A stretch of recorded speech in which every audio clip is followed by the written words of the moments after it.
A very good afternoon, everyone. And thank you so much for joining us this afternoon for this amazing session on the art of business storytelling, unlocking your communication potential. Storytelling in business is the act of utilizing human connection in order to engage an audience to take a desired action, such as buying a product or service. Our today's speaker, Sachin, along with his team at the StoryCo, runs business storytelling training and coaching programs for corporates, business leaders, and startup founders. Some of the StoryCo's clients include Tata Motors, Neo FinTech, Sochi's Digital, AdFactor PR, and Optiomix. Sachin has also coached 5 business leaders and 20 startups to use the power of story over the last 2 years. Sachin, a warm welcome to you. And without any further delay, I would like to hand over the floor to you. Over to you, Sachin. Thanks a lot, Venkat. Thanks a lot. As it happens, my friend decided to disturb me right when the webinar is about to start. Thank you for the introduction. And it's a pleasure to be here and to be able to address so many young and interesting professionals and be able to share what storytelling is all about. I'm very, very passionate about this subject. We started the company about 3 years ago. And every day is a new day in terms of you learn something new about how stories and storytelling can help in many different ways. And eventually, we feel that storytelling is something that can help you become a better person and also a better leader. But today, our focus is on business. So that's what I'm going to share with the entire group. Let me share this one presentation that I've created for the session. And I think people can access the chat box and leave comments there, right? Okay, Yes. fantastic. So the first question that I have for everyone is, what is the bucket list item that you've already done or would like to do in the future? Could be anything. It could be maybe you've done bungee jumping this year, or you did it in 2022, or you would like to do scuba diving, or you would like to do the Chadar trek. Anything. Okay, so it doesn't have to be just travel related or adventure related. Anything that is a bucket list item that you've already done or would like to do in the near future. So please share in the chat box. And let me check how I can access the chat box while I am sharing my screen.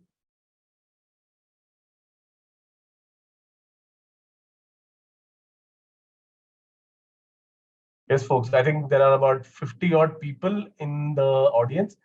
Anything that is a bucket list item. 74 people. That's what I can see here now. 75. What is that one thing which is on your bucket list, which you've already done or would like to do in the near future? Sachin, the Yes. chart is disabled till now. Now the audience is able to Okay, got it. something. Fantastic, great. Yeah. No, because yeah. I mean, I was wondering because generally this question is gets a lot of responses. Okay, skydiving is what Mohammed says. Joining the cinema industry, interesting. Bungee jumping and skydiving. Score a century in mixed cross. Sumit Puri. Wow. Being, Mira says being a trainer, doing a TEDx talk, road trip to Ooty via Bandipur, earn first crore. Yogesh, all the best. Prerna Gadikar says go for a solo trip. Wow, fantastic. So there are some different kind of bucket list items that I'm getting to hear this time. Slow treks, Umang says. Beautiful. Really nice. Any more things? Funny says base camp, Mount Everest. My first flight with my own earning, Manoj Gupta. Manoj, I wish you very well and I hope that you are able to get your first flight with your own earning very soon. Paul Raj says deep diving under the ocean. Wow, that's pretty cool. I hope you get to do that really soon. Neelava says I'm looking forward to get my first professional music concert in Hyderabad within the next 6 months. Okay, congratulations, all the best. I hope that this bucket list item comes true this year. Varun says gifts for parents with first salary. Wow, that's like a really noble bucket list item, Varun.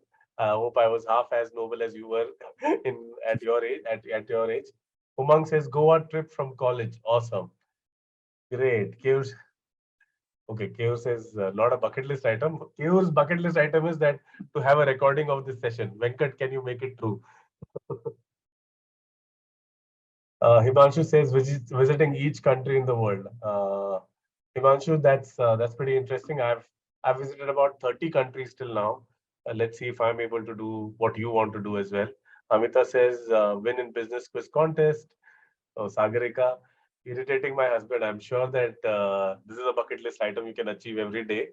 Uh, okay, yeah. Venkat is saying his bucket list item is to provide the recordings of the session to all of you folks. So he will probably get this done tomorrow. Fantastic. Great stuff, guys. Everybody. So many interesting things to say. So I want to share one of the craziest things I've ever done in my life, and something I don't know if I will ever be able to do something crazier or wackier than that. This was back in 2015. So the story goes that I used to work in public relations for about 8 years.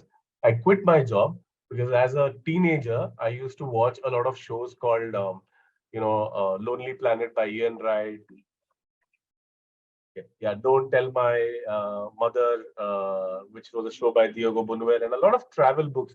So I always was fascinated with this idea of traveling around the world and understanding and culture and participating in them and also writing stories about them.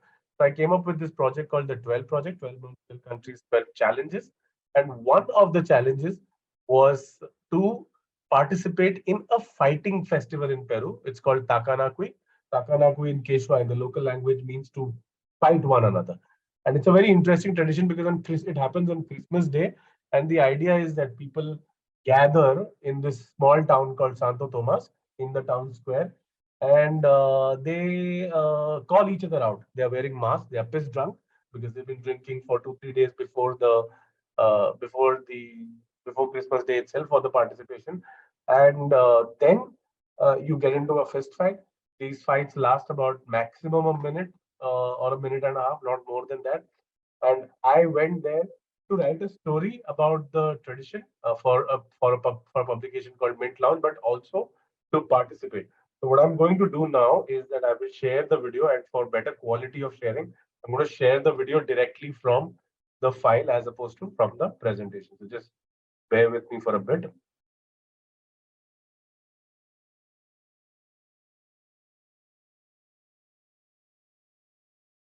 So yeah, so I went and I was about to participate, and when I participated, this is what happened.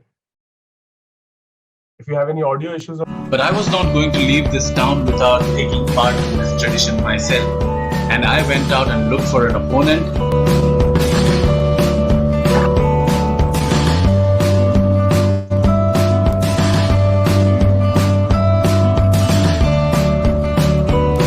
And finally, when I fought, this is what happened.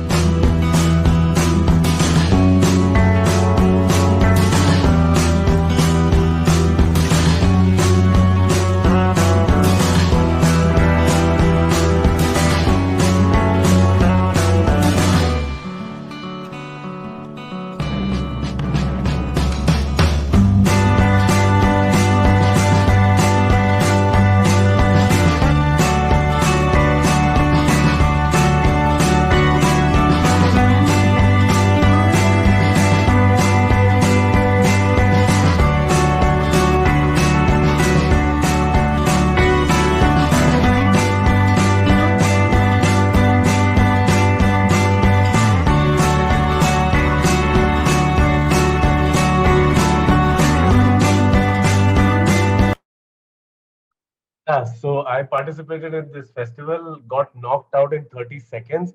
My best friend tells me that तेरे को अगर मारी खानी थी तो इतनी दूर जाने की जरूरत क्या थी? And I kind of agree with him. But it was a fascinating afternoon and also a fascinating tradition. And the interesting thing is that I decided to go and participate in this festival because when I was thinking of traveling around the world, I was watching a lot of videos and documentaries. And I came across an interesting documentary by Vice on its YouTube channel about this particular tradition, Takanakui. And over there, also the anchor or the reporter had participated in the fight himself. So I was like, okay, if I'm passing through that part of the world, I would like to do this. So it was essentially a story which inspired me to participate in this fighting festival. And a lot of people could say that Sachin, you're a bit of an outlier. You may participate in things for or do things because of a story, but not everybody does that. But that's not true, right? If you look at if you look at this movie, how many of you have watched this movie, Zindagi Na Milegi Dobara? A quick thumbs up or a yes or something in the chat would do. Of course, if all people from my generation have watched this movie, and I can see the chat box like buzzing already. Yes, everybody's watched this movie. Uh, who's your favorite character of all of these friends? Farhan, Prashant says. Farhan, Ritik and Katrina. Okay, Abhay, Farhan. Wow, whoa, whoa, whoa. Okay, so clearly people love this movie. So if you remember the movie is a story of Karan, Arjun, and Imran. And these three friends are on a road trip in Spain where they rediscover their friendships and also themselves. So in that sense, Spain is only a plot in this particular story. So Spain, this movie could have happened anywhere, right? Could have been Mexico, could have been Southeast Asia, or anywhere else for that matter. But because we love stories so much, and it was a great story, everybody wanted to participate in that story, and suddenly Spain, which was not really on the radar of the Indian traveler, became it started showing up. There was 30% jump in Indian tourists going to Spain after the movie release. In fact, Spain tourism after that also did a collaboration with Dharma Productions, and they ran many more campaigns to popularize other activities and destinations. So that's how powerful stories are. And this kind of thing does not play out just in travel. No, we may think that we travel for sites and all of these things, but I believe essentially we are traveling to be a part of a story or to be able to narrate a story about ourselves. But this thing is also true beyond travel. Why do we wear Manchester United jerseys, or why do we wear IPL jerseys? Why do we decide to join a Tata as opposed to a Reliance? Why do we choose to start up as opposed to taking a job? If we are taking up a job, why do we choose to work in a space which is more difficult as opposed to an easy space? So all of these things are essentially either because of the story that we want to narrate about ourselves or a story that we want to participate. Tata may be a better story to be a part of than Reliance for some people, so they will choose a Tata's and not Reliance. So that's how powerful stories are. And I'm sure that this young and enthusiastic audience already has some ideas on why stories are so powerful. So in the chat box, I'd like to know from you folks, why do you think stories are so powerful?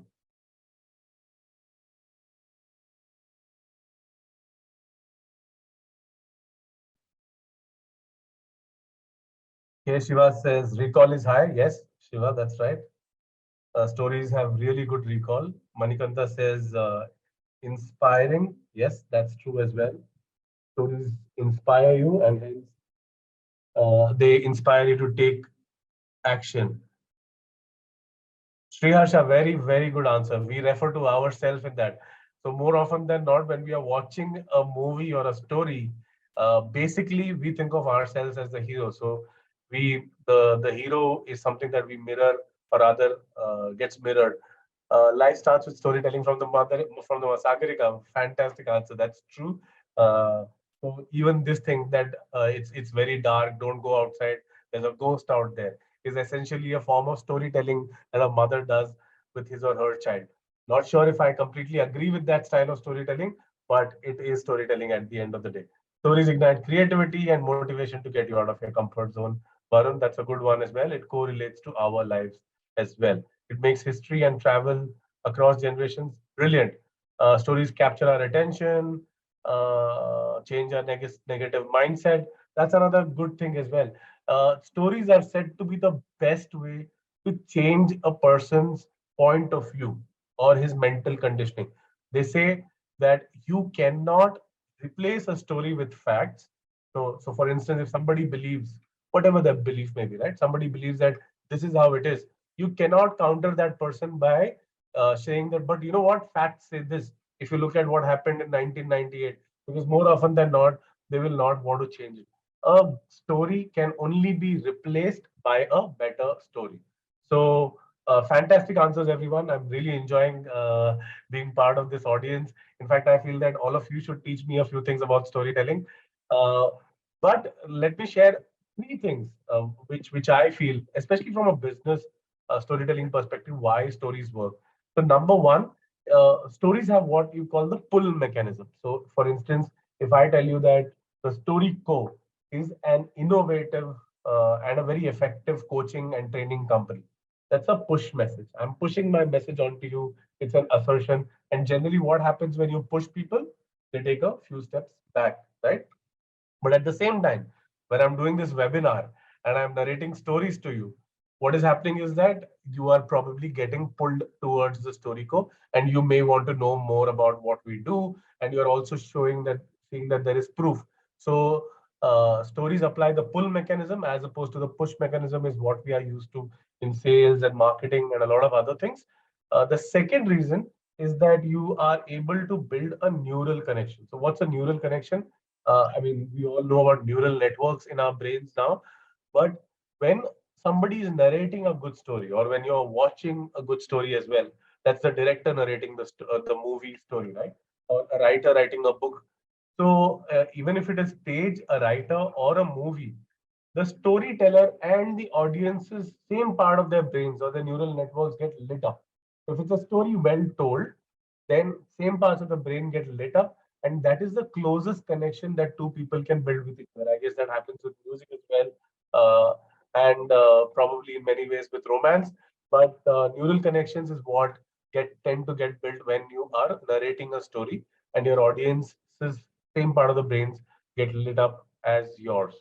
The third thing is that stories are also the best way to learn. So, for instance, a lot of us who follow the Hindu religion, we believe in the precept that we are supposed to follow our duty. Now, imagine if our parents, when we are teenagers, tell us that you are supposed to follow your duty, you're supposed to do this. More often than not, we would all rebel, right? But when the same precept, when the same message is wrapped around the story of the battlefield of Mahabharata and how Arjuna had this challenge of how he can kill his own family members. Then he walks up to his mentor Krishna, and Krishna then shows his divine form and says, Arjuna, your duty or your dharma is that of a warrior, and you have to fight the right fight because that's what you're meant to do. And suddenly, millions of people who follow this religion believe in this precept. So, religion is very good with using the power of stories to be able to propagate its own messages, its own precepts, and that's something that businesses can learn a lot from as well. So stories are the best way to learn also. Then so my next question is this, but when we look at work or business communication, this is how people communicate. So I'd like you folks to take a few seconds to read this before I move on to the next slide.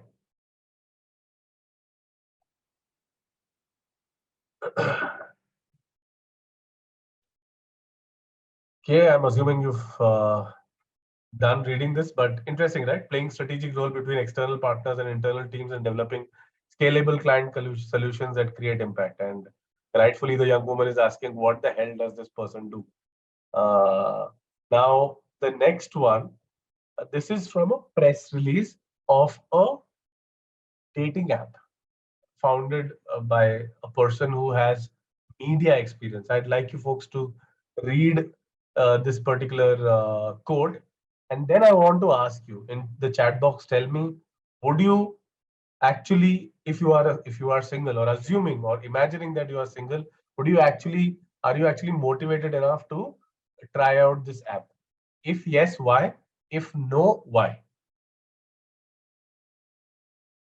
Venkat, you're able to read this slide easily, right? Yes, it is clear. Oh.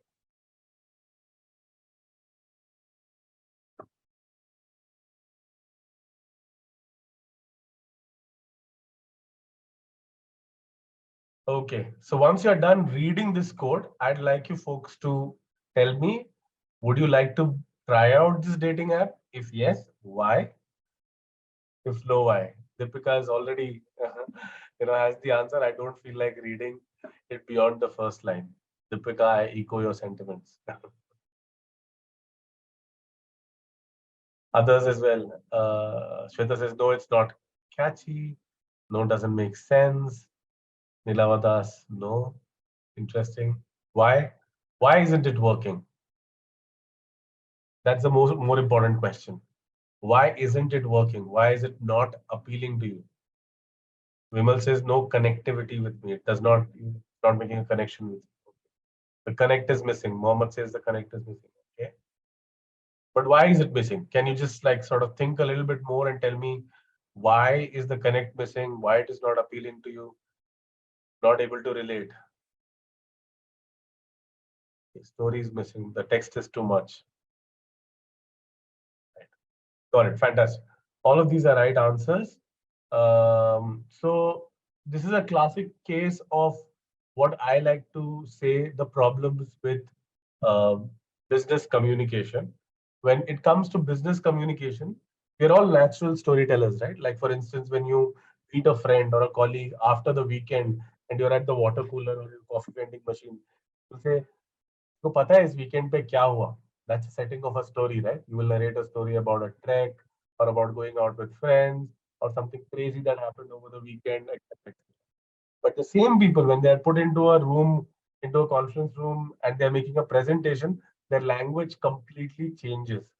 The reason for that is that in business, we suffer from this thing called MBA speak. That's what I like to call it. And there are three things about this. Number one is that we when we are speaking in business, when we are speaking regularly to each other in interpersonal ways, right? That time we are speaking to be understood. There is no objective in our mind saying that I have to come across as cool, interesting, blah, blah, blah. No. But when we are speaking to somebody in business or in career, more often than not, you will try to try to come across as impressive. So the idea is to is to be impressive, and that is where it becomes counterproductive. The second thing is that we use a lot of jargons. Now, jargons and industry speak excludes audiences, right?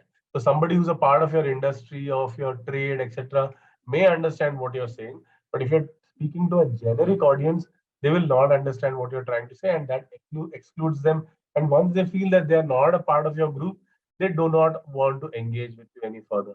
The last thing, which is slightly, I mean, I don't blame people or businesses for it. It's called the curse of knowledge.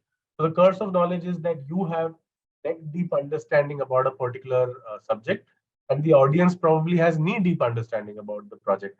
But we start from the neck deep point of view, and they are not understanding what we are trying to say.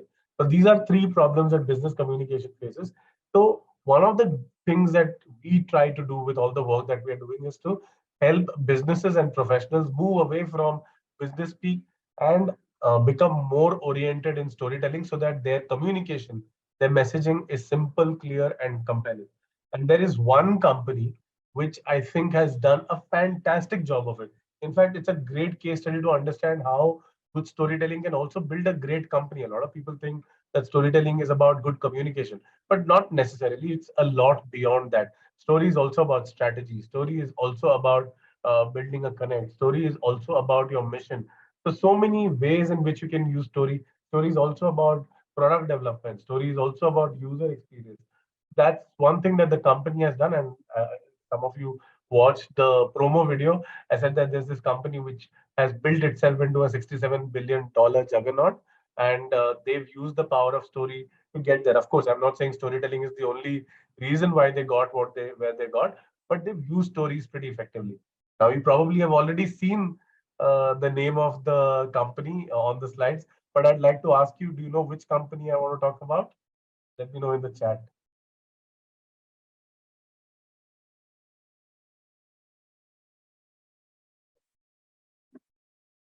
Which company am I going to use as a case study? Manoj, yes. Sahi jawab. Yes, all of you know it. So let me go on and talk about Airbnb. Airbnb actually has had they were founded, I think, somewhere in 2006, and the amount of progress that they have made is stupendous. They pretty much now are a parallel hospitality industry. They're probably, if you think of it from a hotel chain rooms perspective, they probably have the most number of rooms compared to some of the most legacy brands as well. So, what is it about Airbnb storytelling that has helped them get ahead? So Airbnb is really good with real stories, and this is something that we tell our clients and our professionals to use all the time. That you need to be able to spot structure and narrate real stories from your own journey, from your own company. So rather than talking about honesty, integrity, innovation, can you narrate a story of honesty? Can you narrate a story of innovation? And also through your journey, there are certain stories which you should keep in your storytelling toolkit. So I'm going to play the next video. So whenever you ask Brian Chesky what is Airbnb, like most tech founders, he will not go and say Airbnb is a platform that connects travelers with hosts, and we offer great deals, etc. No, this is what he says. I'm going to play that video. And it turns out that Joe said, well, the rent is $1,150. So I actually can't pay rent. It turns out that weekend, this international design conference is coming to San Francisco. All the hotel, we go to the conference website. All of the hotels in the conference website are sold out.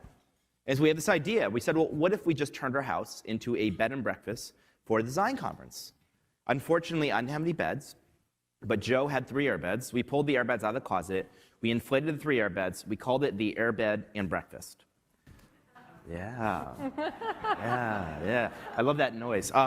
And yeah, so that's how it started, airbedandbreakfast.com. So I guess the answer is no. When I started airbedandbreakfast.com, I didn't think I'd be at the New York Stock Exchange. We ended up hosting 3 people, a 35-year-old woman from Boston, a 30-year-old from India, a 45-year-old father of 5 from Utah. But what ended up happening was we ended up becoming friends, and we made enough money to pay our rent. At this point, we say, we're ordinary guys. I bet you there's a lot of other ordinary people like us that want to make some extra money, meet cool people. I asked Joe, I said, well, who's the best engineer you know? Joe said, well, my old roommate Nate is. And so the 3 of us got together, and we had a simple idea. What if you can book someone's home the way you could book a hotel anywhere in the world? And that's how it started. And cut to today, where you have, as Terry said, I think it's more than 160 million guest arrivals, as you call it. 2 million people stayed in Airbnb on New Year's Eve alone that night. And you're worth $30 billion, or maybe it's 31 as of last week, I read. Yeah, so what Brian essentially narrated right now is the origin story of the company, and how the company started. This origin story itself is a great marketing asset if you have a good story, or you spot a good story and you're able to structure and narrate it in an interesting way. A lot of times when people ask you what your company is all about, and if you're able to narrate it in this way that it builds a connection, people are more open to your message later. So if you start with a story, you actually soften the audience for them to understand the business message as well. Also, in this case, the lady who's interviewing Brian Chesky, her name is Lee Gallagher. She wrote a book called The Airbnb Story. So anyone in this audience who's interested in reading, wants to understand a lot more about Airbnb, but also about storytelling and all of these things, please go ahead and buy this book. It's a fantastic read, really nice. Now, the interesting thing is that when Lee Gallagher approached Airbnb with this idea that she wanted to write a book on the company, more often than not, other startup founders would say that, no, we do not want to participate in the book because we don't know what you're going to write. You're a journalist at the end of the day, etc., etc. But Brian Chesky actually invited her, welcomed her, gave her a lot of time. They shared their archives, a lot of stories about what had happened in the company, data, etc., etc. And eventually, the book, of course, is more positive than negative. In fact, like, it has very little negative criticism or anything about Airbnb, except, of course, there are some controversies with Airbnb about the fact that because of Airbnb, what happens is that the rentals of a particular area go up, and then it puts regular people who want to, so not travelers, but people like us who want to rent a particular home, there it puts the houses out of reach. So Airbnb has always been focused on making sure that they are able to take the lead in the narrative, and they control the narrative as opposed to media or somebody else. And that happens by being forthcoming and sharing your story. Now, the other interesting thing is that I'm also a super host on Airbnb. I started renting out my bedroom in Airbnb back in 2013. Anyone here who's stayed in an Airbnb?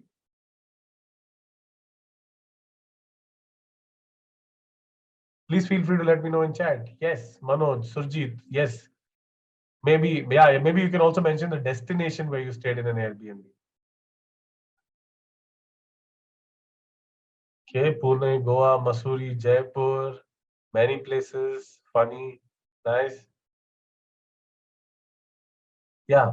So 2013, we came back from a trip to Europe, and we decided that I was going to, like I said, in 2014 towards the end, I wanted to quit my PR career and start traveling. So wanted to make some extra, like some money on the side. So we decided that we'll put my bedroom on Airbnb. For the first few months after we did that, there were no inquiries. It was really slow.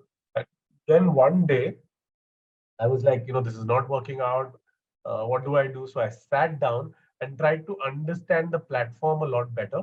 And in that, I came across, the profile. The profile essentially is where you are narrating your story. Even the prompts are a lot like you narrating your story and what you like and all of those things. So eventually, I wrote this thing about how me and my mother we love traveling, and we are also passionate travelers and wanted to meet people from different countries and different cultures. So we want to show a little bit of our culture, but also understand theirs.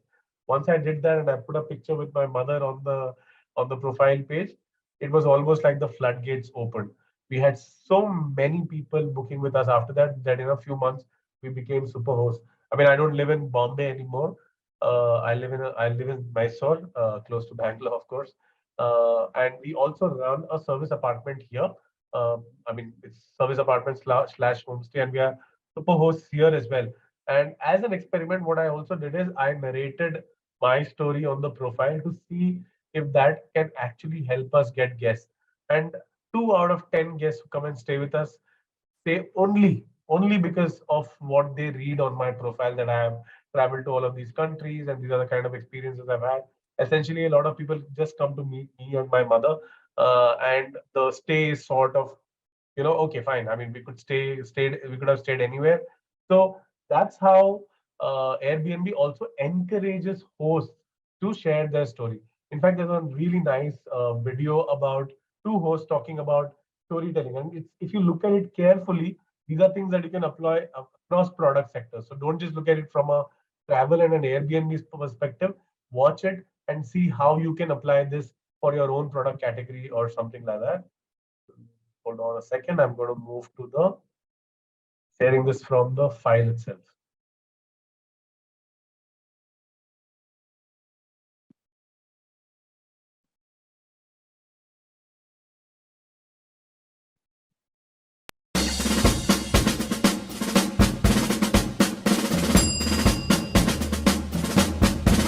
Hi, I'm Teresa. And I'm David. And we're hosts, parents, preservationists, and published authors. And we both tell stories for a living as creative directors in advertising. And this is Camp Wendawega in Elkhorn, Wisconsin. It's a 25-acre property that we've been restoring for the past 15 years. And it's actually where I spent most of my childhood summers. But its history dates back way farther. It used to be a brothel and a speakeasy and a refuge. We bought this place back in 2004, and as we started fixing it up and sharing our story, it struck a chord with people, and they've been visiting us ever since. And a few other folks have started to notice as well. Here are our tips on how to find and share your story. Even if you don't have a 100-year-old speakeasy, there's always a story to tell. It's not just about how many bedrooms or how many baths or what kind of amenities you have. Think about your community. Think about what's interesting. Is there some really cool places to go right in your area? You just have to dig a little. Do a little bit of research. Find what's interesting about the home, the property, the town that you're in. There's so much that you can put on your listing. You just have to dig. Don't be perfect. You don't be perfect. You don't be perfect. Don't be perfect. Don't be perfect. In the beginning, David was writing proper advertising ads in this very highbrow way. Relax in the sunset and have a cup of tea. God, I'm just cringing. And it just wasn't us. It's not Wendawega. We're an eighth of a star. We don't have any amenities. We barely have Wi-Fi. I think at the end of the day, you just have to be honest about who you are and not try to be something that you're not. And that's why we wrote our manifesto of low expectations. It's playful and it's real, and we lean into that. Most people find us on social media first. It's a great way to get discovered. For visual storytelling, it's so important to create scenes that people feel like they can just step right into. Try walking from room to room and think about how you can create the perfect life moment. Try showcasing experiences people can have in your home and in your city. I didn't hit it. Embrace the upfail, as we like to say. Storytelling is a big part of our ethos, but much as people love to hear stories of the mob and the madam and all the things that happen here, they don't necessarily want to know exactly what happened in the room they're staying in.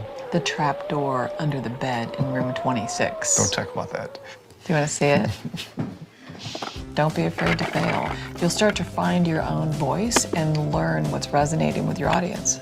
It gives you confidence, it gives you wisdom, and it gives you a perspective to move forward with. Yeah, let's do it together. On three. Ready? 1, 2, 3. Share the journey. So in the beginning, I was really scared to share our before and after photos. We didn't know how people would take it, but it's funny because it's actually gotten more engagement than anything else we've done. And I think our bookings have actually gone up. Where do people want to go? They want to go to the same places you do. They want to experience your favorite things. Think about your favorite coffee shop. Think about where you like to go for walks in the morning. Think about your favorite Italian restaurant down the road. They want the insight of what it feels like to be someplace, to live someplace, even if it's just for a few days. Are we sharing enough journey? Should we sing Kumbaya? Kumbaya, Maluma. I feel like some of the most memorable things that we've experienced have happened at camp, and the fact that we get to share that with others has become our why. It's because great. Yes. So, interesting video. Embrace the upfail. Showcase that you are not perfect. Of course, there is nuance to that. But if you look at how Airbnb actually encourages even the hosts to share their story in many different ways, and this is something that a lot of products can learn from. I'm going to go back to the presentation.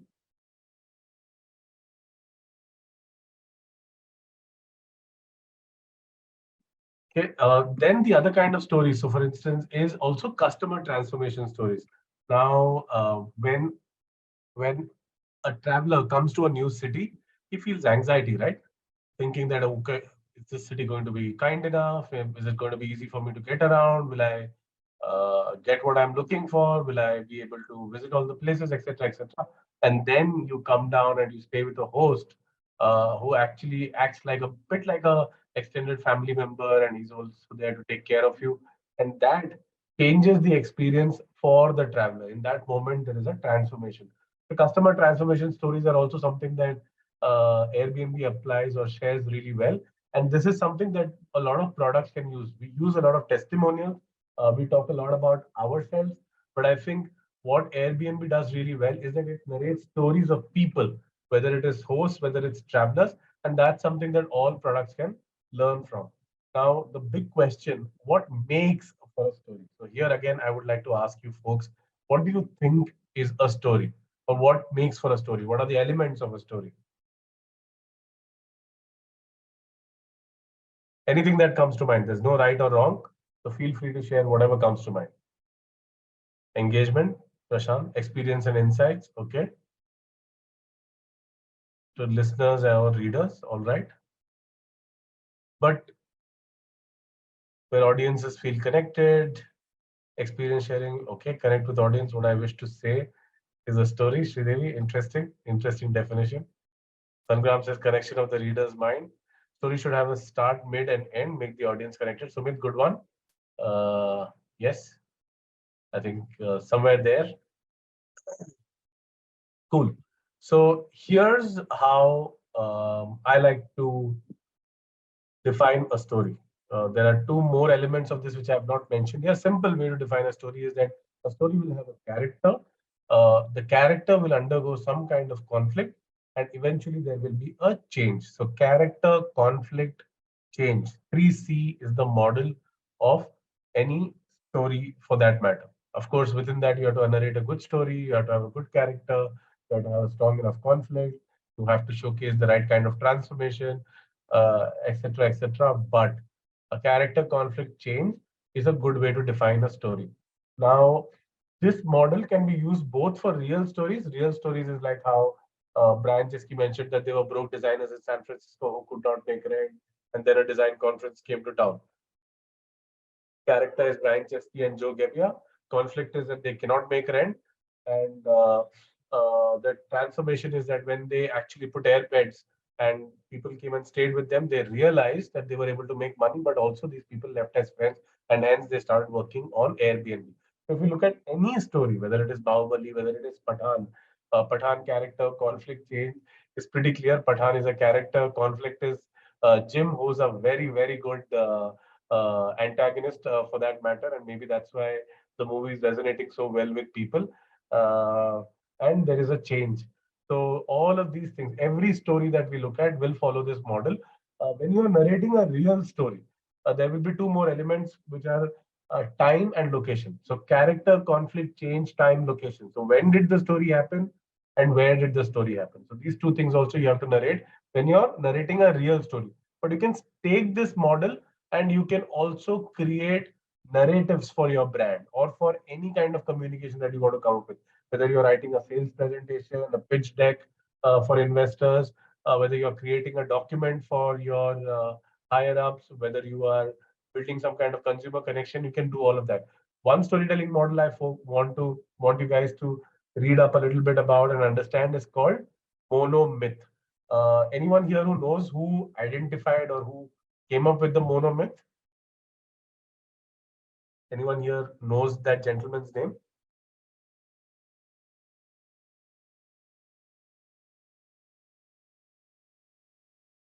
Okay.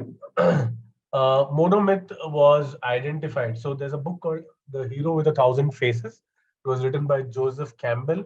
He's an American mythologist who looked at stories from across the world, from different cultures and everything, movies, pop culture, etc., to understand what is it that works. And he said that every time there is the same story or the same format of the story that gets repeated. Hero is called for a call to action.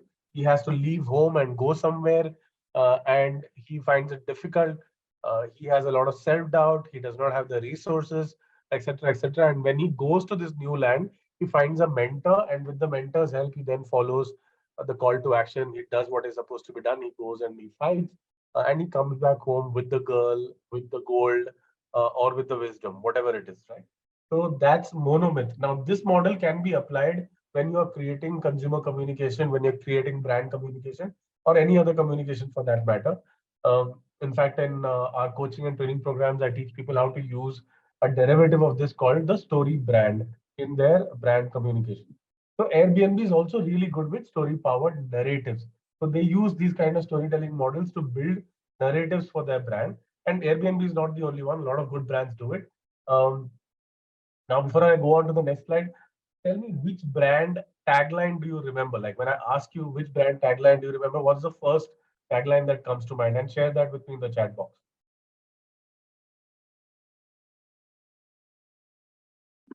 Just do it. Okay. That's always the most popular one. We make it happen. Keur, whose is this? We make it happen? Okay. IBM. Got it. Thank you. Sumit, Buland Bharat ki Buland Tasveer. Hamara Bajaj. Is it? Neighbors and we. Onida. Yes. Care for life. All or nothing. That's Jockey, Jaya, right? Amul, the taste of India. Lot can happen over coffee. Express yourself, Ratish. Fast track, move on, right? Think different. Apple. It's one tagline that has remained consistent since the 80s, almost more than 4 decades. Fevicol.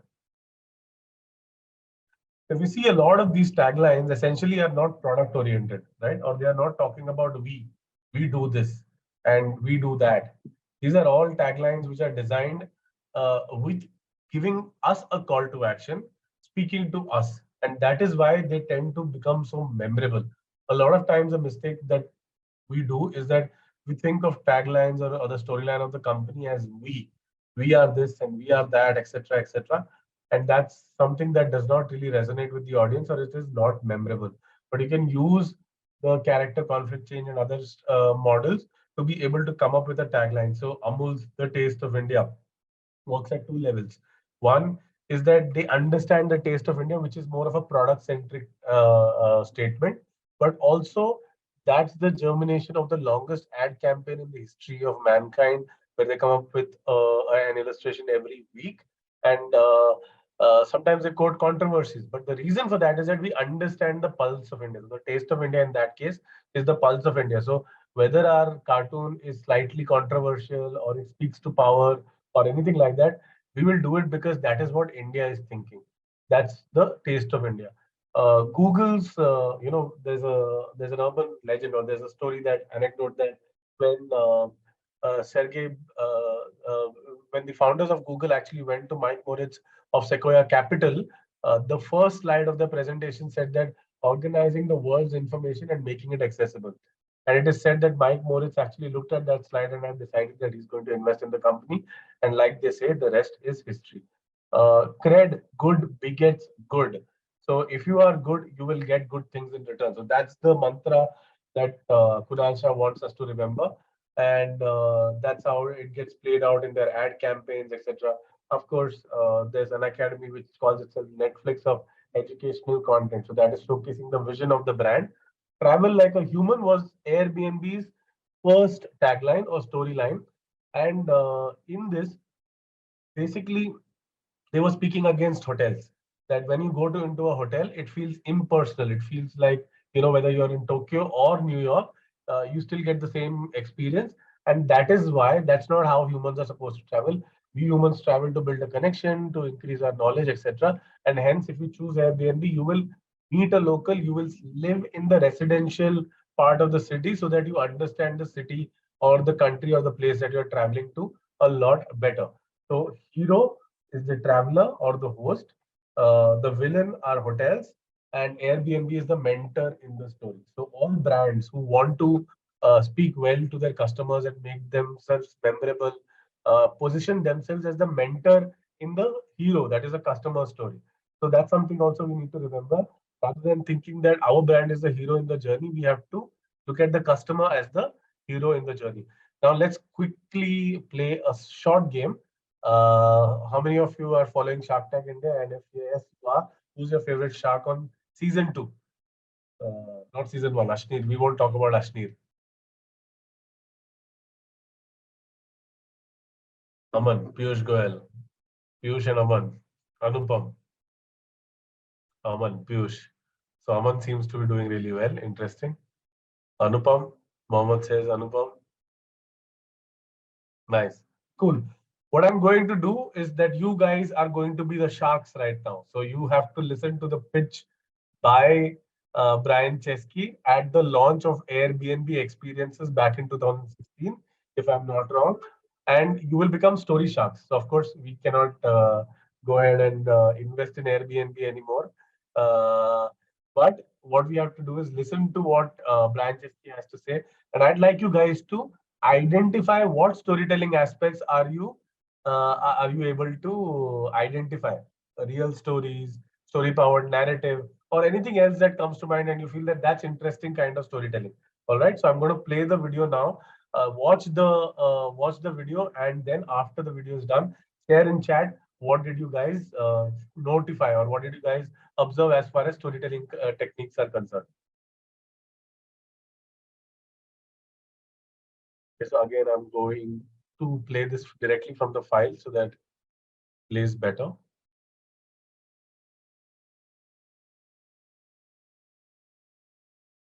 Here we go. I may or may not play the entire clip because it's 6 minutes long, but at least a part of it I'll definitely. What it means to travel, the purpose of travel. I want you to think back to your earliest memories, maybe the first trip you ever took. I remember the first big trip I ever took. You see, I'm from Niskayuna, New York. I don't know if you've ever heard of it. I haven't either, don't worry. But Niskayuna is a small town outside of Albany, New York. And so the first trip we ever took was to St. Louis. Now, to get from Niskayuna to St. Louis, you've got to fly. Is at 100%. Let me try and see where else can I. Oh, yeah. The first time that was an airplane. And it was totally magical. This is me with my sister.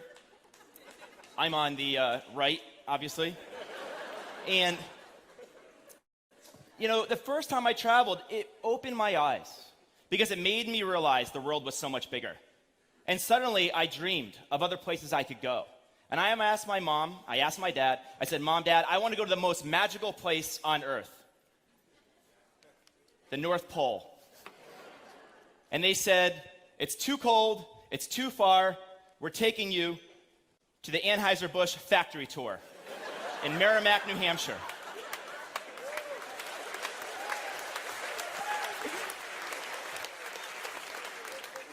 But I kept asking, and a few months later, they finally caved, and they took me to North Pole, New York. In the summer. I had shorts on. But as I was looking through these photos, I discovered another photo. And by the way, I was looking for photos of like my first trip to Europe, and like moments where I've had these transformational experiences. And then I found this photo. And it wasn't in front of a landmark. This is me with my mom. This is at Lake George. But it was one of those incredibly magical, meaningful moments. And I think we've all had these meaningful, magical moments when we travel. When I was a little older, I used to go to the shopping mall near my town. And they had a travel agency in the shopping mall. And they had these old posters. And these posters promised travel that was an easy escape to magical worlds. The problem is this. That's the promise, but this is the reality. You're in line, you're lonely, you're an outsider, you're often doing things locals never do. You see, for many people, travel's easy, but it's not magical. And if you want to have an amazing trip, you end up basically on a research project. You might search online, you'll get guidebooks, you'll download an app, or maybe use like 20 apps. You'll do research. Maybe you have friends in Europe that you'll ask. And pretty soon, you could literally spend as much time planning your trip as on your trip. And so we want to fix this. We don't think there should be a trade-off. We think travel can be magical and easy. But the question is, how do you create this? How do you create magic? Well, we were doing some research. And 2 years ago, we discovered something. And this is what we discovered. It's called the hero's journey. The hero's journey was coined by a mythologist named Joseph Campbell. He actually called it Hero with 1,000 Faces. And the reason he called it Hero with 1,000 Faces is he essentially said almost every movie you've ever seen, you know, Snow White, The Wizard of Oz, Star Wars, they start like this. A character starts in their ordinary world. They cross the threshold, think of Wizard of Oz, to this new magical world where they meet people. They have a challenge.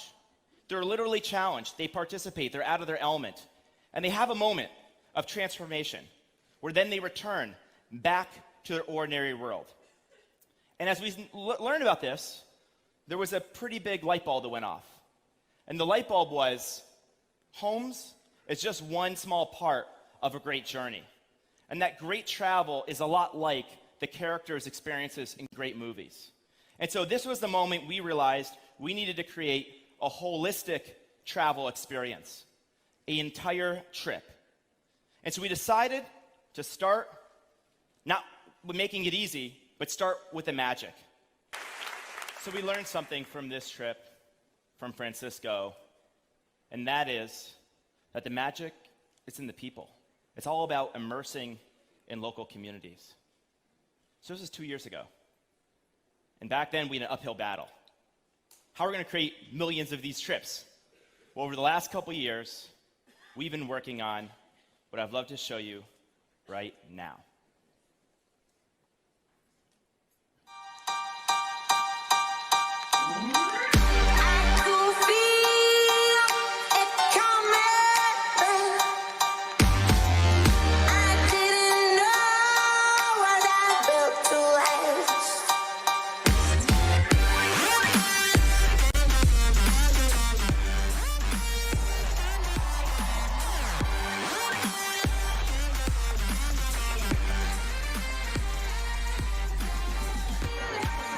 Yeah, so this is then the launch of Airbnb experiences. If you see, it's a lot like movie posters.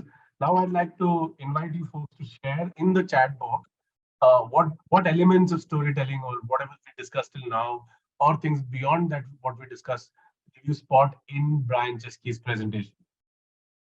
Could be anything. There's no right or wrong answer. Please feel free to share everything that comes to mind. Real life experience, Mohammed, good one. Experience he has and wanted to simplify for others. Keyur, good one. So it's personal, starting with a personal story. Deepika, good one. Yes.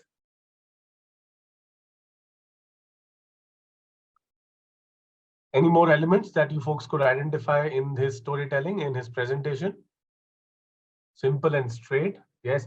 If you see a lot of Indian startup founders, mostly we will talk directly about the product, right? That our product is great. We are offering a variety of experiences, etc., etc.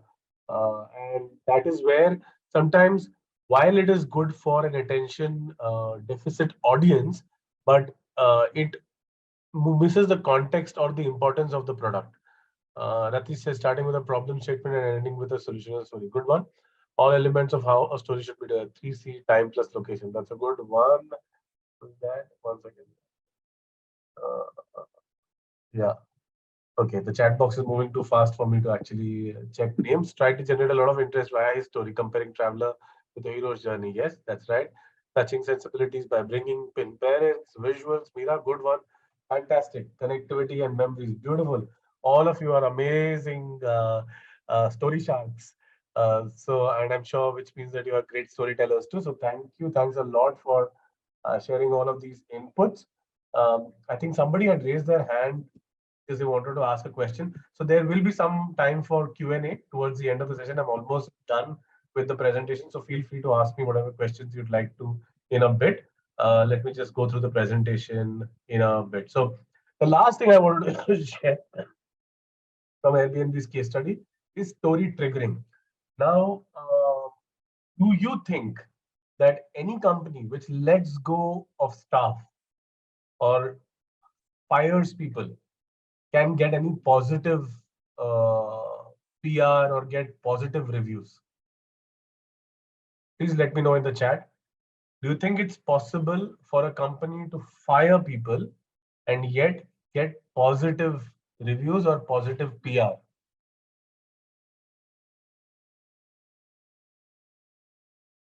Sumit says no, very less chance. Shweta says yes. Interesting, Shweta. Which company has done that? Any idea? Nidhi says tough one. Depends on current situations. Okay, interesting. Great. I'm going to take you through what happened in 2020 after the pandemic started. Airbnb had to let go of 25% of its staff. And in my opinion, it is the only time in the history of the corporate world that a company got positive PR and positive reviews despite asking people to leave. And that, just look at the proof of that. There were blogs which are talking about how Airbnb's layoff process shows you the right way to do it. There were many blogs which were being written. There were people who were asked to leave, who were writing positive reviews about the company on LinkedIn. So what happened is that when Brian Chesky had to make the decision of letting 25% people go, he wrote out a letter to everybody, right? And in the letter, he mentioned that it's been a very, very difficult time and a difficult decision. And we leaned on our first storyline or our first tagline, which was travel like a human. And for us, the human part of the tagline was more important than travel. And that's why we said, can we do it in the most human way possible? And that is why they came up with 3 to 4 really interesting initiatives. Number one, people who are being asked to leave, they could take their laptops with them. So they did not have to return the company laptop to Airbnb because they understood how important it is to have a good machine when you are trying to apply for a new job. That's number one. Number two, 1/3 of Airbnb's HR staff was going to work for the next 1 quarter or 2 quarters to actually ensure that the folks who were asked to leave got jobs in other companies, right? So 1/3 of their HR staff job was to get jobs for the people who are asked to leave. The third thing was that they created an Airbnb style listing website. As opposed to homes or experiences, the listing was of the person. So let's say they ask me to leave. Sachin Bhandari is a listing, and people who have worked with me would put reviews, just like guests put reviews on hosts on Airbnb. Also, you can write your own profile. That almost became like a showcase. These links were something that you could easily send to a potential employer, and they could see what other colleagues had to say, etc., etc. And that is how they were able to ensure that a lot of people got placed, and these people who were leaving actually left with positive reviews. And also, the great news is that I think 80% of the people that they asked to leave, within 2 or 3 quarters, they were able to absorb them back into Airbnb. And that's how I think the story became even more powerful, that Airbnb is a company which actually treats its employees like family. And the reason for that is that Brian Jeski leaned back on the company's story and not just on the current market situation. So that's something that we can all learn from. In fact, I've done a video on what Indian startups can learn from Airbnb in terms of layoff. You can watch that on my YouTube channel. So you see that if you are really clear about your company's story at a more deeper, higher level, it can also become the North Star for you to take a lot of important or difficult decisions. So that's broadly that. For you folks to get started with storytelling, there's a 3x3 framework. I just thought that I'll share this with you folks, which is story elements. There are 3: character, conflict, change, storytelling models that you could learn. There's hero's journey, there's spark lines, and there's Freytag pyramid. Spark lines is a kind of storytelling model which is used a lot in speeches. So if you look at Pandit Jawaharlal Nehru's speech on India's tryst with destiny, or Dr. Martin Luther King's speech, I Have a Dream. These are sparkline speeches where you look at today and what could be tomorrow, today and what could be tomorrow, today and what could be tomorrow, and hence the call to action. Pre-tax pyramid is a 5-act story structure. Follow your curiosity, go ahead and look it up on the internet, and you may be able to use it in your work. Tools. So story structures are tools that you can use to build narratives. Story bank is where you identify some interesting stories that are happening within your life, within your company. Make a note of them and use them at relevant opportunities. Story triggering is when you think of how can we get others to write something about us or narrate our story. So that is essentially very important in PR, marketing, earned media, and all of these things. So these are just some of the things that I wanted to leave you folks with. Yeah. And now a little bit about our company. My company is called the Story Co. The premise of the company is fairly simple. We believe that stories are the best form of communication for human beings, and we try to help or try to teach companies, startups, and individuals to use the power of stories to win over audiences, but a lot more than that. But what we really do to help people add meaning to their message. So we do workshops called Art of Business Storytelling workshops, which is for communications teams, marketing teams, sales team, and also leadership. There are coaching programs that we run. Founder storytelling, which is essentially for startup founders or any kind of founders, SMEs, MSMEs, and lead with stories, which is mostly for C-suite executives and senior executives. Build your brand story is something that we do for a lot of mid-sized companies, agencies, where we use storytelling models to help them build their own brand story. I'm also available for keynote speeches for webinars like these, and we also do a lot of coaching for C-suite executives for high-stakes communication events. So if there's a important speech that they have to deliver, important presentation that they have to make, I work with them as their guide and as their partner to help them win with stories. So yeah, broadly that. In terms of resources, I wanted to leave you folks with some books and some things that you could read and follow to be able to understand storytelling better. So Sapiens is a book you can read because you see how Yuval Noah Harari is able to narrate the story of humankind uh, uh, in probably 3 sentences. The book is long, but that's how powerful storytelling can be if you are able to build the right kind of logic. So you will understand storytelling across civilizations is something that you will learn from Sapiens. Atomic Habits, because I think at the end of the day, storytelling needs to become a habit. So that's why you should read Atomic Habits to how form habits. Then Story Worthy, which is a very good book by Matthew Dix. It focuses a lot on how you can use storytelling in everyday life. And I recommend each of these books to you folks. You can also connect with me on Sachin Bhandari on LinkedIn. I write a post almost every weekday. I share a story and through that a message. Our YouTube channel is called The Story Co. My Twitter is called Eccentric Sachin and Insta is also called Eccentric Sachin, though I'm not really active on that at the moment. You can also subscribe to our newsletter called Win with Stories. I write a newsletter every week. You can scan this, and through that, you will be able to understand a lot better about storytelling with a simple weekly email with a message and a communication tip. So, broadly, that's that from me. I think I have one story to close the session, but I also would like Venkat to let the audiences ask any questions if you have any, so that yeah, before I close the session. Thank you so much, Sachin, for sharing the wonderful inputs and the information with us and all our audience. And before we quickly move to the Q&A section, I would like to take this opportunity to launch a feedback poll to understand how audience like the session, and also this feedback poll helps us to curate many more sessions like this. And I request all the audience, if you can see this feedback poll on your screens, please answer the poll. While the poll runs, if anyone wants to ask any question directly to Sachin, you can raise your hand so that I can move you to panel and you can ask your question. Also, please don't leave. There's a very interesting story. I want to end the webinar, and I'm sure you'll enjoy it. So don't leave. It's the reason why I realized the power of stories, and that happened during the Peru fight.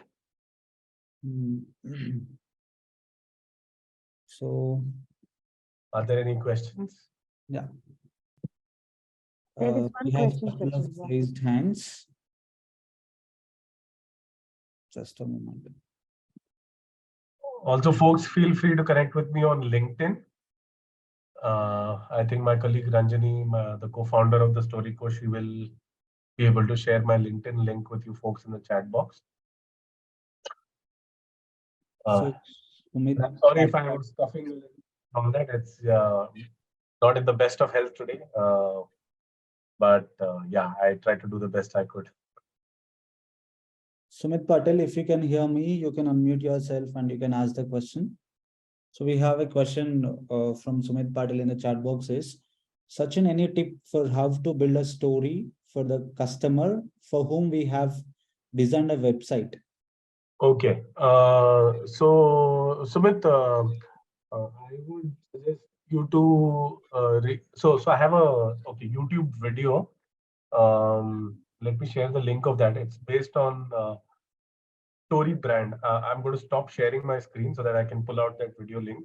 You can watch that video, and in that video, you actually build the story from a.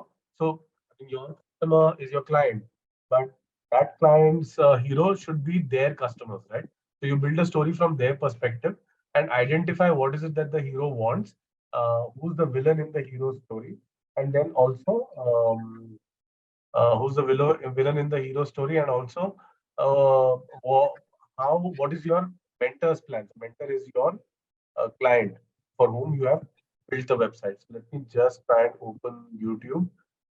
I'm guessing my screen is not shared at the moment, right, Venkat? Yes. It is not shared. Okay. So I'll share this video where I actually have walked through the entire process. So once you have all the elements of the story, you can use bits and pieces of that on the website in different ways. You can also build a very succinct 3 to 5 line story statement or elevator pitch, and you can also build the tagline using that process. So I would recommend that you watch that video. I'm sure it will help. And if you, we run a program called Founder Storytelling, which is where we come up with these things for founders. So we help founders be able to figure out the story of their brand or their company. So you can also talk to me about that, whether we can come in and help your client, etc. But let me at the moment try and find this video. Story brand, yeah, got it. Yeah, so basically look up and understand this process called the story brand. Through that, you will be able to build a story for your client. So look at who's the hero, What does the hero want? What are the problems the hero faces? Who's the villain in the story? What is the guide's plan, which is your client's plan for whom you build the website? So you can use this. So I've just shared the video on the chat box. I think I've shared it with everyone. If I'm not wrong, maybe not. Yeah, I've shared it, Sachin. Okay, fine. So watch the video, and if you have further questions, Sumit, please feel free to reach out to me via LinkedIn, and we can have a chat on this. One more question from Shiva Sharan. He's asking, is there a framework to build a stories? So the simplest framework, Shiva, is the one that I already shared, which is character conflict change. So anything that you look at, you can anything that you want to build. So whether you are building a presentation, the presentation you have to think of the group of people you are addressing, or the character, or somebody as a character. What's the conflict and what's the change that you want to deliver? This is one classic, in a simple, short way. In fact, a lot of LinkedIn posts that I write follow the character conflict change model. Sometimes the character is myself, other times it's somebody else. But you can use that. And like I said, story brand is another framework. There's another framework called strategic narrative. All of these.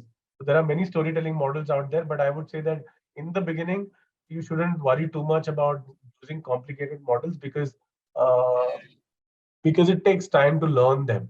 And sometimes if they are too difficult, then you get dissuaded and you feel, oh, this is too complicated. That's why I always say, just think of character conflict change, or act one, act two, act three, or the third one could be hook, villain, and vision.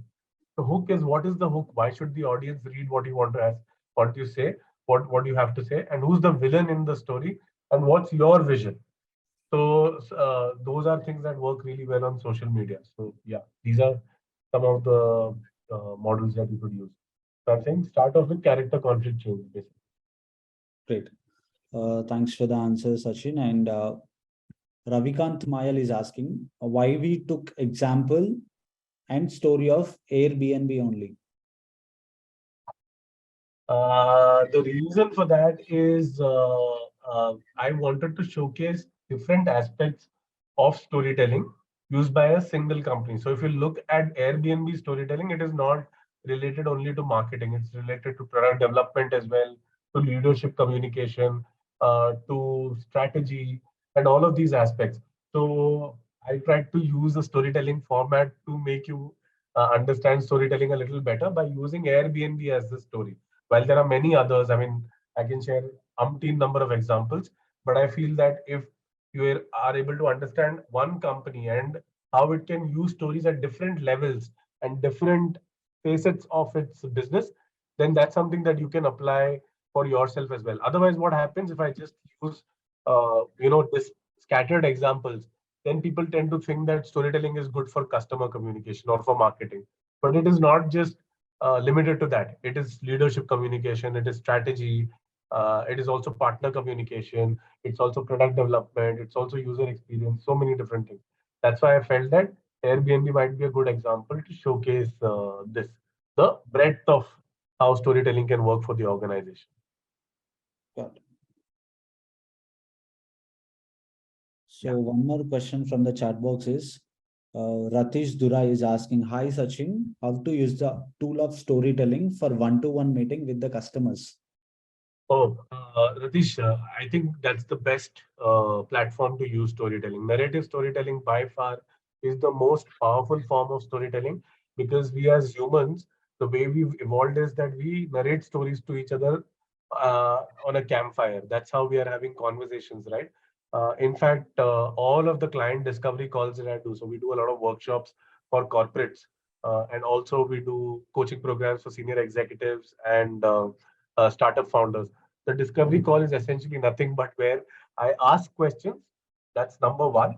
The first is, I would say that directly don't go into the sales pitch of narrating stories. So in that you have to use, I would say, okay, first ask questions to understand the pain point of the customer, right?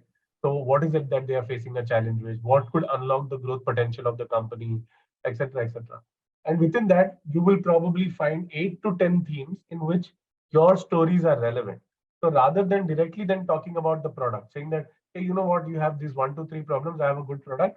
These are the features of the product, and it will work. As opposed to that, for those particular problems, you narrate a story of somebody else who faced a similar problem. So, for instance, when I work with a corporate, I always say that if I'm talking to a corporate communications team, right, I will tell them, essentially the problem that Tata Motors' corporate communications was facing is that they were very dependent on company announcement to be able to create stories or to be able to get PR coverage for the company. So that's how the corporate communications head came to me and started working together on the program. And after that, we were able to showcase to the team how they can drive a lot of feature stories, which is not dependent on whether the company is making some big announcement or not. Because stories are happening in our environment all the time. We have to have the ability to spot them, structure them, and narrate them as communication professionals. So now Tata Motors' communications team has actually increased their hit rate of feature stories by about 30%, and they continue to work with me in terms of understanding how they can understand the art of storytelling more deeply. Now, this is a much more convincing way of telling the client that I am the right kind of partner, as opposed to me saying, you know what, okay, great problem. Storyco does this. Storyco has 2-day art of business storytelling program.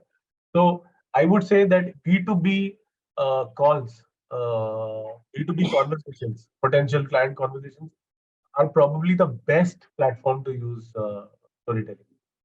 If you want to have a longer chat on that, you can reach out to me on LinkedIn and I'll be happy to help. Thank you so much, Sachin, for that answer. And one more question in the chat box is Mohammed Kidwa is asking, any story which is helpful to make awareness in parents of activity-based learning and quality education? Okay, no, I didn't understand that.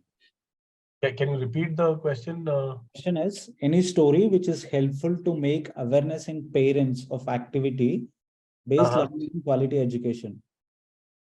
Okay, any story that is good to build awareness in parents. So again, here, if you are able to showcase stories of, let's say, more developed societies, right?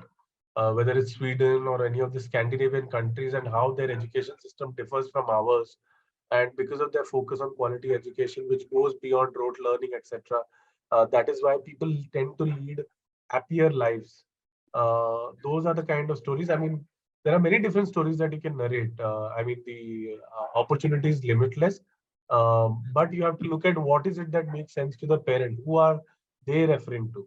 So either it is the FOMO of your kid doing well in school, so that's why you're probably, so Byju's probably, not that I support it, but maybe their salespeople do that really well, that it's all about getting good marks, etc., etc. But if you are able to narrate stories of the ones that parents identify with, of the kind of life that they want for their kids in the future, but you are narrating someone else's story, so you're putting the spotlight on someone else. Through that, I think you can do it. Again, like I said, sometimes it's difficult to explain all of these things in a short answer. Happy to have a conversation and see if we can work together on this. Great. Thank you so much, Sachin. And couple of minutes, we'll wait for a couple of minutes. Audience, if you want any questions, so you can just raise your hands or you can put your question in the chat box. Yeah, Ravi has an interesting question. I've read it, so I'm going to answer that. Sometimes storytelling can lengthen the discussion. How the interest can be retained of the listener in this case. So there are two parts to it. One is that brevity is important, but to what effect? If your brevity does not communicate the message, and it just makes that your message is short enough for the audience to get it in within their attention span, but it does not create an impact, then I think the brevity doesn't really matter too much. Now, the second question, that storytelling can lengthen the discussion. In some cases, yes, it can. But if you have the ability to narrate a good story, and that is where I think training and all of these things come into play, right? How do you narrate a good story within a stipulated amount of time? How do you actually build in different kinds of interest points so that the audience's interest does not wane off, etc.? These are things that you can learn. And once you understand that, you are able to build a deeper connection with your audiences, with your audience, with your client, with your And if that happens, so for instance, let's say you are doing, I'm just taking the example of B2B discovery calls or something like that. You are doing 20 of them in a day, right? And your conversation is very short. And because of that, but your closure rate is maybe 10%, which means that you're probably closing two of the 20 calls that you did. As opposed to that, you have good storytelling where you are asking questions. Story listening is an equally important part of storytelling, where you have to understand what are the triggers of the audience. What is it that ask them to narrate an incident? When was the last time that you found a challenge with something? When was the last time this happened? That happened? Once you once you master that art, your calls may take slightly longer. So for instance, maybe 20-30% time will be longer, but your hit rate will be much higher. You probably will do 10 calls, but you will be able to close 6 projects, right? Now, which is the more desirable outcome? I would definitely choose the second one over the first one. But there are also a lot of techniques in which you can use anecdotes instead of using a proper story, which can be completed in a minute or a 90-second. In fact, I do a webinars called 90-second narrative, 60-second narrative, where we actually focus on how you can pitch your company within 60 seconds. So I am of the opinion that brevity is important, but different situations ask for different approach. And you have to understand where should I have the brevity and give the right kind of impactful message, where should I ask questions and listen to the audience's story and then give them a solution through storytelling. At the end of the day, what I believe good storytelling does is that you are able to achieve your goals with speed and ease. So rather than something taking you 1 year to achieve, storytelling can do that in 3 to 5 months, is my opinion, if you do it well. And you can do it much faster as well. So that's how I think of storytelling. Great. One question from the audience. Nilavadas. Nilavadas, if you can hear me, you can unmute yourself and you can ask your question now. Can you hear me? Yes. Yeah, good evening, Sachin. And I just have one question to you, that is, what is the motivation took you to pitch in this profession, like as a storyteller? So, what was the basic motivation behind it? Okay, so that's a very good cue for me to end this webinar with the final story. So I'll tell you. When I opened the webinar, I showed you that Peru fight, right? And so the story behind that story is that I went to this small town high up in the Andes in Peru called Santo Tomas. Santo Tomas is about 180 kilometers from Cusco, which is the tourist capital of Peru. That's where most people go to Machu Picchu. But I didn't go to Machu Picchu that time. In that trip, I went to Santo Tomas. And first night, I told myself, on the first morning on 25th, I told myself that today I'm just going to click pictures and make notes about this tradition, because I realized that this thing happens across from 25th till 31st in different parts of the region called Tumivilcas, which is Santo Tomas' capital of that. So I procrastinated basically because I was scared, right? And the next day, when I went to this other village, I had taken pictures, I had made notes. I went to this other village thinking that today I'm going to participate, and I had booked a bus to go back to Cusco at 2:30 p.m. It was almost 12. When I went there, I realized that I had made a big mistake. The mistake was that in Santo Tomas, they were all people from that town, right? Uh, and in this other place called GK, they were all people from rural areas who were into farming. So they were much stronger. And all of the fights were bloody. Everybody either had a bloody nose or a bloody eye or something. And when I looked at that, I was like, oh my God, I can't do this. I need to chicken out. And any which way, people didn't know that I was there. Only my mom probably knew about it, or a couple of other friends. I said, what do I have to lose? Let me just go back. And when I was having these negative thoughts, a voice in my head asked me, what's the sweetest story that you're going to tell your wife and kids if you don't fight this afternoon? So somehow I got the motivation. I stood up. I went to the organizers, asked them that I want to fight for amistoso, for friendship, basically.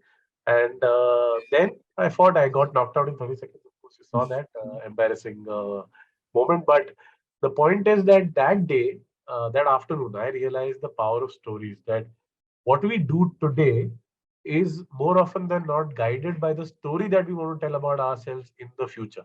That's how powerful stories are. So the seed to storytelling, I was already doing travel journalism. I realized that I was traveling for stories, not to destinations. I had already been a part of PR, and I realized that corporate and in business, there's so much more opportunity to narrate better stories and make our communication more powerful. I mean, it took me another, honestly, it took me another 5 years to figure out business storytelling as a concept, which I wasn't aware existed. But in February of 2020, when I watched a talk on business storytelling, I realized this is what I've been thinking all along. I just didn't know that this is called business storytelling, and that's how I got into business storytelling training and coaching. Yeah, that's my story, folks. Great. So it's really nice to hear from this insight from you. Thanks, And, Nidhi. and Thanks for asking the question. yeah. And just one more experience for one leftover questions with me. That is, say for example, the TED speaker around the world, they are now becoming more famous, and they are also trying to means explain some of the stories, obviously, right? And but there are some other like professional like you who are also doing this kind of storyteller sort of service to the not only industry. I would say it's for the society, and it's really charming and really meaningful things you guys are doing. So what's the basic difference between two? Okay, no, I didn't understand. At one point, at one side, you said TEDx people, and what's the other side? The other side, I didn't understand. Yeah, TEDx people are also trying to portray some of the storytelling part of and that is also motivational speech they are trying to, Right. uh, right, to for the people. And uh, as a storyteller, as a like a profession like you, also trying to do the same kind of job. It's more inclined to the society as well as the industry. So, what is the Right. basic difference between the two? So the difference is fairly simple. They are people who are using stories to be able to communicate their message more effectively, which is great. And we are helping people use stories to communicate their message more effectively. So the difference is between being a facilitator and being a practitioner. So while I think both Ranjini and I are good practitioners of storytelling, but our focus is more on helping others use stories better. Whereas a TEDx speaker may be more focused on using stories in his or her own speech to be able to deliver their message more effectively. So even when I narrate stories to you, I'm narrating these stories with the intention that, hey, you know what? Look at these stories, how powerful they are. Why don't you use them in in your communication?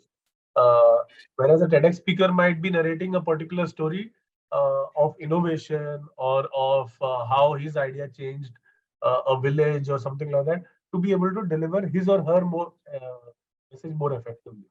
So we are facilitators, and TEDx Okay. speakers and all of those people are practitioners who are using. So I can work with a TEDx speaker, which we've done in the past, where we help. Where we help the speaker use stories more effectively. So it's not mutually exclusive. These are complementary things. Okay. Great. Yeah, Actually, I was a bit confused about the two things, so that's why I no thought to problem at all. ask you the Right. question. Glad that you asked Thank the you. question. Yeah, thank you so much for your Thanks a lot. time. Thanks And a lot, Nilam. yeah, I'm happy to answer any more questions.